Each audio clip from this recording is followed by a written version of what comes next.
ታሪኩ ሲጀምር ኤጅ በተባለ ኩባንያ ላብራቶሪ ውስጥ ሁለት ሳይንቲስቶችን እናያለን። ተከርና ማርክሌ የተባሉ እነዚህ ሳይንቲስቶች ቲማቲምን በመጠቀም አንድ ሲረም ለማዘጋጀት ምርምር እያደረጉ ነበር። የዚህ ሲረም ልዩ ባህሪ ሲረሙን የተጠቀመ ማንኛውም አካል በማንም ሆነ በማንኛውም ሁኔታ ጉዳት እንዳይደርስበት የሚያደርግ መሆኑ ነው። ምርምሩ ተጠናቆ ሲረሙ ሲዘጋጅ ሁለቱም ለመሞከር ወሰኑ። ቲማቲሙንም ግድግዳ ላይ ወረወሩት። ነገር ግን ቲማቲሙ ሙሉ በሙሉ ተጨፈለቀ። ሁለቱም ሳይንቲስቶች በዚህ ውጤት ተስፋ ቆረጡ። በዚያኑ ቅጽበት ግን ሲረሙን ሰርተው እስኪያጠናቅቁ ድረስ ተስፋ ላለመቁረጥ እርስ በርሳቸው ቃል ተገባቡ። በማግስቱ ጠዋት በአንድ የፒዛ መሸጫ ሱቅ ውስጥ ሜት የተባለ ወጣት የተጋገረውን ፒዛ ከማሽኑ ውስጥ ማውጣት ጀመረ። ነገር ግን በድንገት ፒዛው መሬት ላይ ወደቀበትና ተበላሸ። ይህንን በማየቷ እናቱ ሚሲዝ በርንን ተቆጣችው። ምክንያቱም ሜት በአንድ ሳምንት ውስጥ ሁለት ፒዛዎችን አበላሽቷል። አሁን ደግሞ በሰዓቱ ሌላ ፒዛ ሰርቶ ለማድረስ በቂ ጊዜ አልነበራቸውም። በዚህም ምክንያት የሜት እናት የዚህን ኪሳራ ገንዘብ ከደሞዝ እቀንሳለሁ አለችው። ሜት ግን ገንዘብ በጣም ያስፈልገኛል፣ እባክሽን እንዲያታድርጊ እያለ እናቱን ይለምናት ጀመር። እናቱም ተስማማች፣ ግን በአንድ ቅድመ ሁኔታም ነበር። እሱም የፒዛ ሰውየው ልብስ ከስተም ለብሶ ውጪ የቆሙ ሰዎችን ወደ ውስጥ መጋበዝ እንዳለበት ነገረችው። ይህም ልክ አሁን በሕይወቱ የሌለው አባቱ ሰዎችን ወደ ሱቁ ለመጥራት ያደርገው እንደነበረው አይነት ነው። ሜትም ተገዶ ያንን አልባሳት ለብሶ ወደ ውጪ ወጣ። እዚያም ቶድ የተባለ በትምህርት ቤቱ ታዋቂ የሆነ ልጅ በውድ መኪናው የፒዛ ሱቅ ፊት ለፊት መጣና ሜትን ያንገላታውና ያዋረደው ጀመር። ከቶድ ጋር ፍቅረኛው ሱዛን ነበረች። ሜትም በልቡ ሱዛንን ይወዳታል። ነገር ግን ይህንን ለሱዛን ለመናገር የሚያስችል ድፍረት ኖሮት አያውቅም ነበር። በዚህ ውርደት ምክንያት ሜት ዳግመኛ እዚህ እንዳይመጣ ወሰነ። ነገር ግን እናቱ አባተ ቤተሰቡን ለማስተዳደር ይህንን ልብስ በኩራት ይለብሰው ነበር። የራስህ ሱቅ እያለ ምን ያሳፍርሃል አለችው። ይህንን ሲሰማ ሜት ግድ መስጠቱን አቆመውና ቀኑን ሙሉ ያንን አልባሳት ለብሶ ዋለ። በዚህ መሃል በላቦራቶሪ ውስጥ ያሉት ሁለቱ ሳይንቲስቶች ሲመለሱ ያ ተጨፍልቆ የነበረውን ቲማቲም በሚገርም ሁኔታ ወደ ቦታው ተመልሶ እንደነበረ አዩት። ፕሮፌሰር ተከር በነገሩ ማመን ስላቃተው በድጋሚ ቲማቲሙን ወረወረው። ቲማቲሙ ግን በአይኑ ፊት ለፊት በራሱ ጊዜ ወደ ቀድሞ ሁኔታው ተመለሰ። ከቀናትና ከሌሊታት ከፍተኛ ድካም በኋላ በመጨረሻ ቲማቲሙ የማይሞት የሚያደርግ ሲረም ሰርተው አጠናቀቁ። አሁን ይህንን በሰዎች ላይ ለመሞከር ተዘጋጅተዋል። በሌላ በኩል ሜት በፒዛ ሱቁ ስራውን አጠናቆ ወደ ኮሌጅ ትምህርቱ አመራ። ነገር ግን በሱቁ ውስጥ ሁል ጊዜ ከመስራቱ የተነሳ በጣም ይደክመው ስለነበር በፕሮፌሰር ተከር ኬሚስትሪ ክፍለ ጊዜ ደጋግሞ እንቅልፍ ይጥለው ነበር። ክፍለ ጊዜው ሲያልቅ ፕሮፌሰር ተከር ሜትን ቀሰቀሰውና ወደፊት አንድ ነገር መሆን ከፈለግ ክፍል ውስጥ ትኩረት አድርግ፣ አእምሮ እንዳለ ካውቃለሁ፣ ስለዚህ ተጠቀምበት አለው። ነገር ግን ሜት በሆነ መልኩ እንዲህ ብሎ ያስብ ነበር። ሜት ለራሱ ምን ላደርግ እችላለሁ? ሙሉ ህይወቴን ከእናቴ ጋር ፒዛ በመጋገር ነው የማሳልፈው ብሎ ያስባል። ከዛም ፕሮፌሰር ተከር ሜትን አዲሱን ግኝቴን ላሳይ ስለምፈልግ ላቦራቶሪ ውስጥ አንድ ፒዛ ይዘና አለው። ሜት ወዲያውኑ ተስማማ። ከኮሌጅ ትምህርቱም ሲወጣ ወደ ፒዛ ሱቁ ተመልሶ በከተማ ውስጥ ፒዛዎችን ማድረስ ጀመረ። በሌላ በኩል ኤጅ ላቦራቶሪ ውስጥ የኩባንያው ባለቤት ሚስተር ክሪሰል ከሁለቱ ሳይንቲስቶች ጋር እየተነጋገረ የምርምሩ ውጤት ጠየቀ። በዚህ ጊዜ ፕሮፌሰር ተከር አንድ ቲማቲም አሳየውና ይህን ሙሉ በሙሉ ጨፍልቀው አለው። ክሪሰል ይህንን ሲያደርግ ቲማቲሙ ሙሉ በሙሉ ተበታተነ። ነገር ግን በጥቂት ሰከንዶች ውስጥ ቲማቲሙ ተመልሶ ልክ እንደ ቀድሞ ሆነ። ሳይንቲስቶቹ ማንኛውንም ነገር ቅርጹ ከጠፋ ወይም ከፈረሰ በኋላ ወደ ቀድሞ ሁኔታው የመመለስ ብቃት ያለው ሲረም በመስራታቸው መሳካታቸውን ገለጹ። ፕሮፌሰር ተከር ሲረሙ በሰዎች ላይ መሞከር እንዳለበትና በዚህም ብዙ በሽታዎችን ማከም እንደሚቻል ያምናል። ነገር ግን ክሪሰል ይህንን ሲረም ለጦር ሰራዊት አርቢ መሸጥ ይፈልጋል። ምክንያቱም ወታደሮቻቸው ማንም ሊያሸንፋቸው ስለማይችል ነው። ሳይንቲስቶቹ ግን በዚህ አልተደሰቱም። ምክንያቱም እነሱ ሲረሙን የሰሩት ሰዎችን ለመርዳት እንጂ ለጦርነት መሳሪያነት እንዲውል አልነበረም። ፕሮፌሰሩ ተከር የባለቤቱን እቅድ በፍጹም ላለማሳካት ወሰነ። በሌላ በኩል ሜት የመጨረሻውን ፒዛ ፕሮፌሰር ተከር ላቦራቶሪ ውስጥ እስኪያደርስ ድረስ ስራውን ቀጥሏል። ያ ምስኪን ልጅ ሚስተር ክሪሰል የራሱን የጠበቀ አዛዥ ጆንን ከስናይፐር ቡድን ጋር ሲረሙን እንዲሰርቁ እንደላካቸው ምንም አልጠረጠረም ነበር። ሜት ለፕሮፌሰሩ ፒዛውን እንደሰጠ ሲረሙንና የማይበላሸውን ቲማቲም በሚፈልጉ ዱርዬዎች ተከበቡ።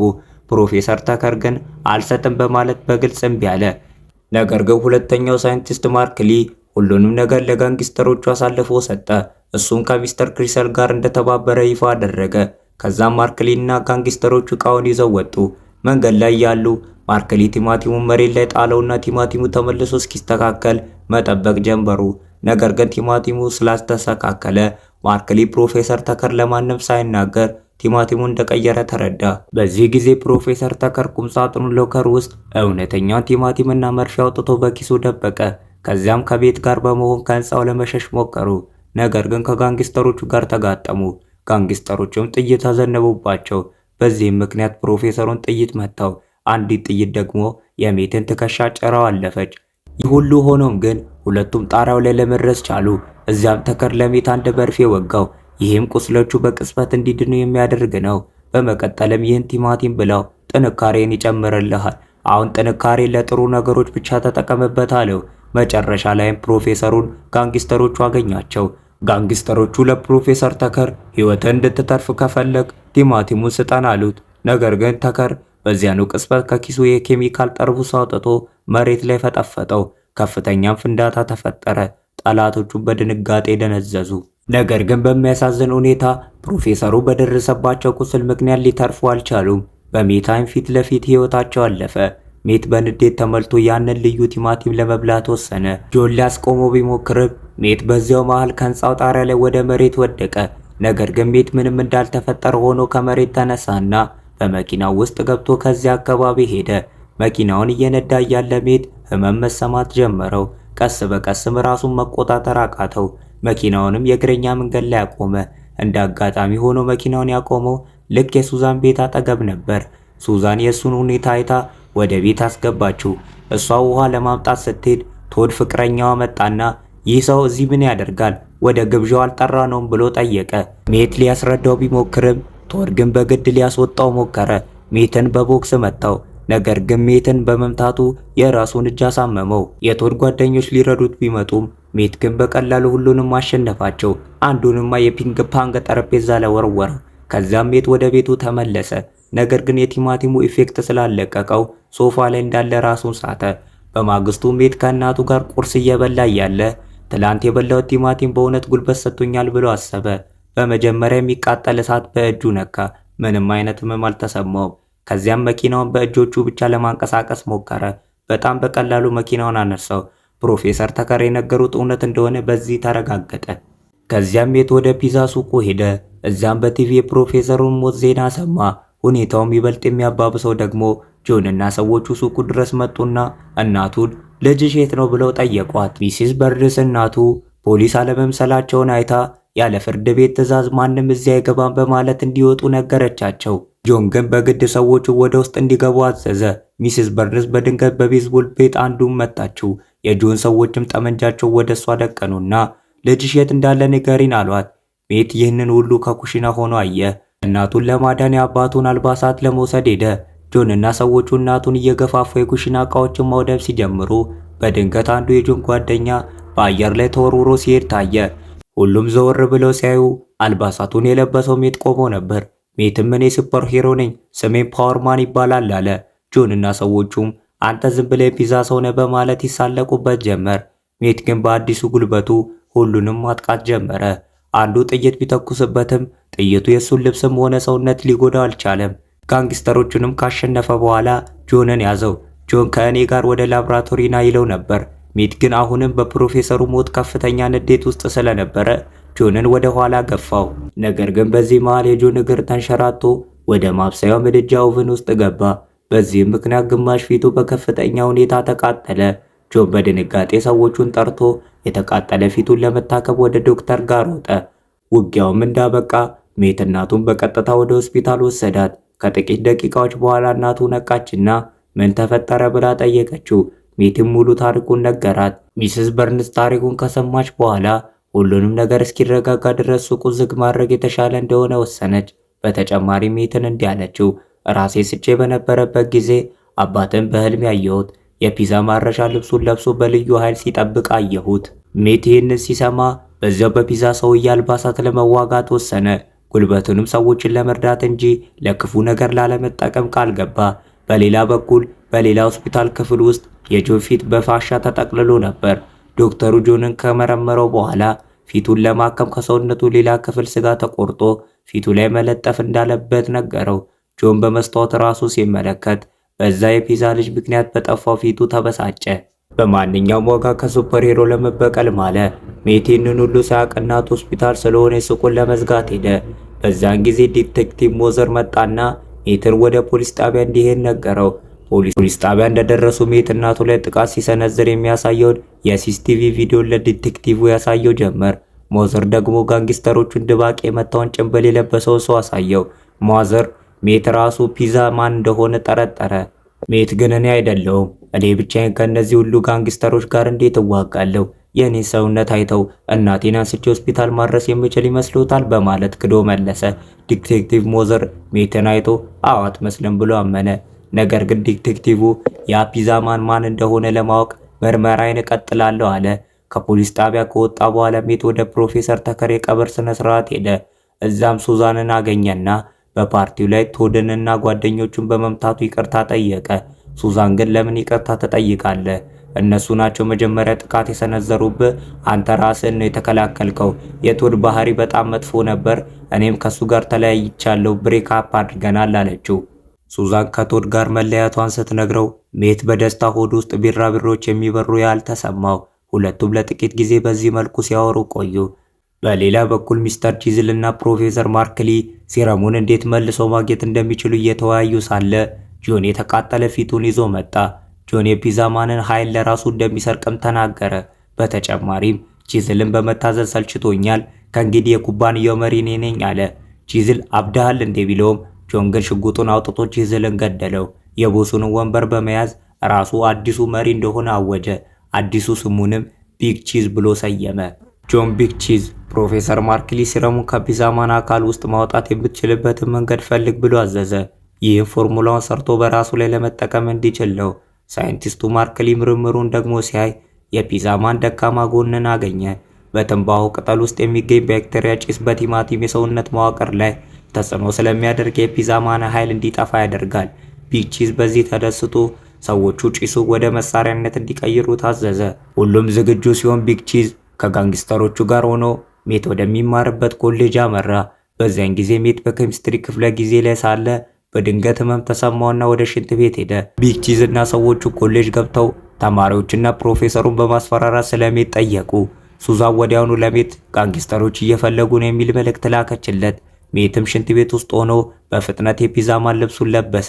ቢግ ቺዝ ሜትን ባያገኘውም ሜት ለሱዛን የጻፋቸውን የፍቅር ደብዳቤዎች ያሉበትን ደብተር አገኘ።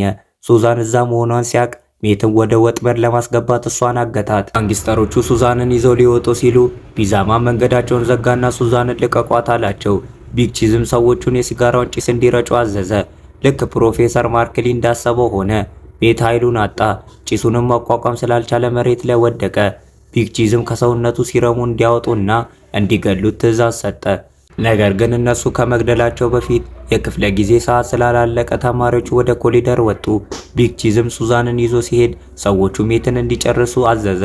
ነገር ግን ጭሱ ሲበተን የሜት ኃይል ተመለሰና በአንድ ጥቃት ሁሉንም ጋንግስተሮች ድባቅ መታቸው።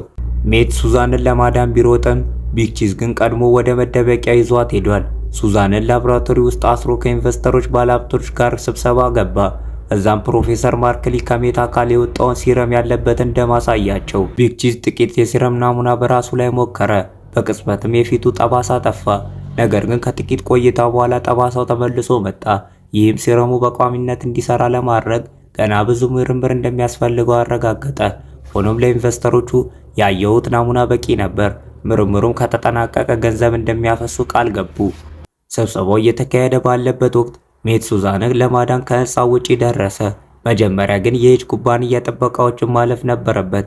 ስለዚህ ለኩባንያው ዳይሬክተር ፒዛ እንደሚያደርስ በማስመሰል ተንኮል ተጠቅሞ ቅዱም ሰራለት።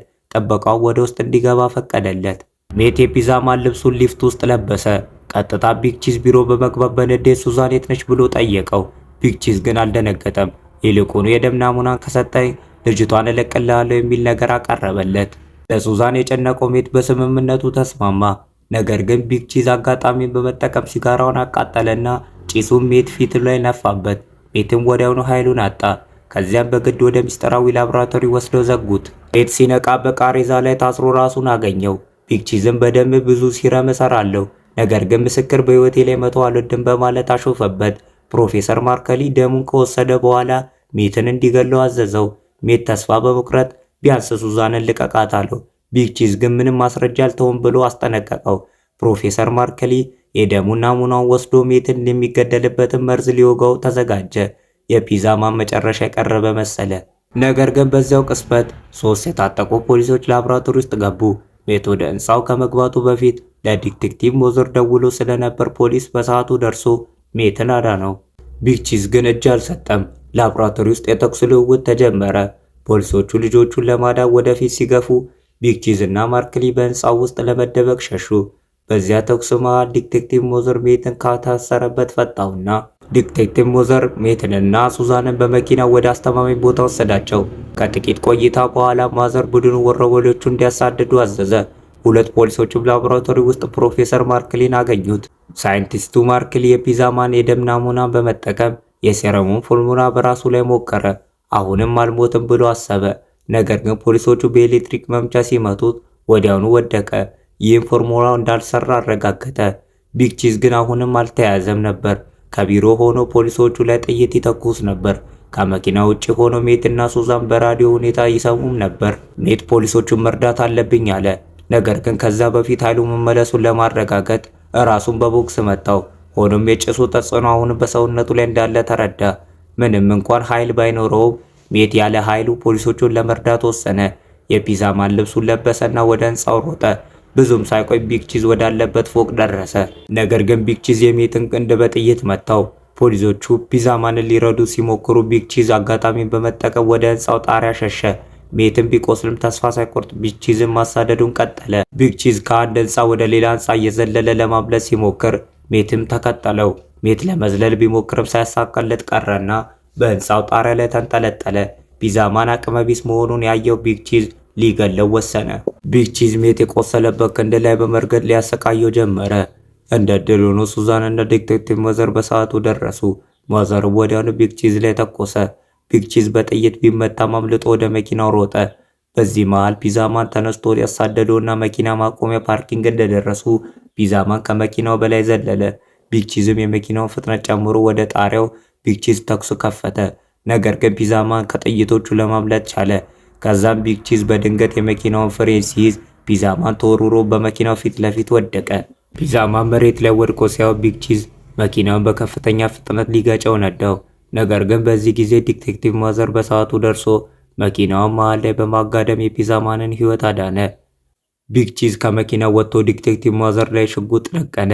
በመቀጠልም ሱዛን ከመኪናው ጎትቶ አወጣትና ወደ አንድ የፒዛ ፋብሪካ ውስጥ ይዟት ገባ። ፒዛማን እያሳደዳቸው ፋብሪካ ውስጥ ገባ። ሜት ፋብሪካ ውስጥ ሲገባ ሱዛን በማጓጓዣ ቀበቶ ቤልት ላይ ታስራ ወደ መቆራረጫ ማሽን በፍጥነት እየሄደች እንደሆነ አየ። ፒዛማን ጊዜ ሳያባክን ማሽኑን ለማስቆም ሞከረ።